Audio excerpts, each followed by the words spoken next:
La fin de saison arrive à grands pas. Il ne reste plus que 2 grands prix. Et je pense que c'est le bon moment pour faire un bilan des saisons de nos pilotes français. Certains ont fait de très belles saisons, comme Isaac Hadjar. D'autres ont eu une saison plus compliquée, avec Pierre Gasly et aussi Esteban Ocon. On va analyser tout ça, ce qu'on peut leur espérer pour la suite et la saison 2026 de Formule 1 et s'il faut s'inquiéter de ces mauvaises performances. Avant toute chose, bienvenue sur la chaîne. Si la vidéo vous plaît, vous pouvez vous abonner, mettre un like et on est parti pour l'analyse.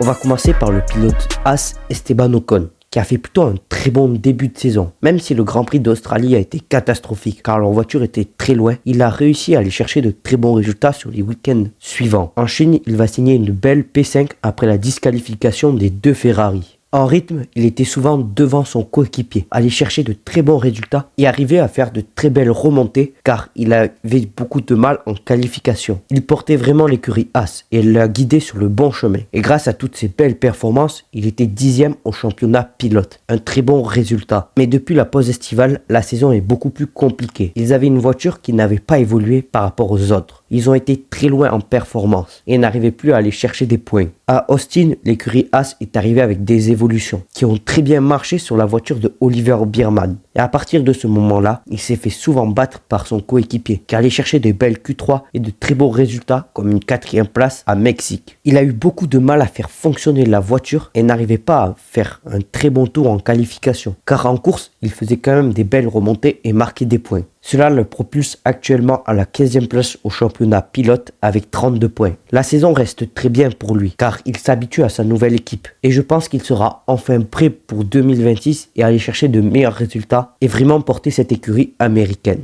Mais sa saison n'est pas aussi compliquée que celle de Pierre Gasly qui ne peut pas aller chercher de très bons résultats car il n'a pas la voiture pour se battre, pour aller chercher des points et des top 10. Celle d'Alpine n'a pas évolué, n'a eu aucune amélioration et n'a aucune performance car son écurie se concentre sur 2026 avec l'arrivée du moteur Mercedes et la nouvelle réglementation. D'après les rumeurs, il devrait pouvoir aller chercher de très bons résultats. Mais cette saison restera marquante pour lui car il n'y a eu aucune performance dans cette voiture tout le long de la saison. Il n'a pu marquer que 22 points. Et même si sur ces 2 derniers Grands Prix, il a su faire des P10 en qualification, il n'a pas pu marquer énormément de points. Il lui reste que 2 Grands Prix à survivre et après, il pourra se concentrer sur 2026 avec, on espère, une meilleure voiture qui lui permettra d'aller chercher des victoires, des podiums et des superbes résultats car Alpine est vraiment en déclin et ne montre pour l'instant rien d'intéressant pour l'avenir. Et enfin, on va finir par le rookie Isaac Hadjar, qui a impressionné tout le monde cette saison. Il est vraiment très fort dans tous les domaines. Sous la pluie, sur le sec, sur un tour rapide. Il a su se battre avec les meilleurs pilotes. Il a montré qu'il n'était pas là pour faire de la figuration, mais qu'il voulait être un vrai pilote de Formule 1 très performant.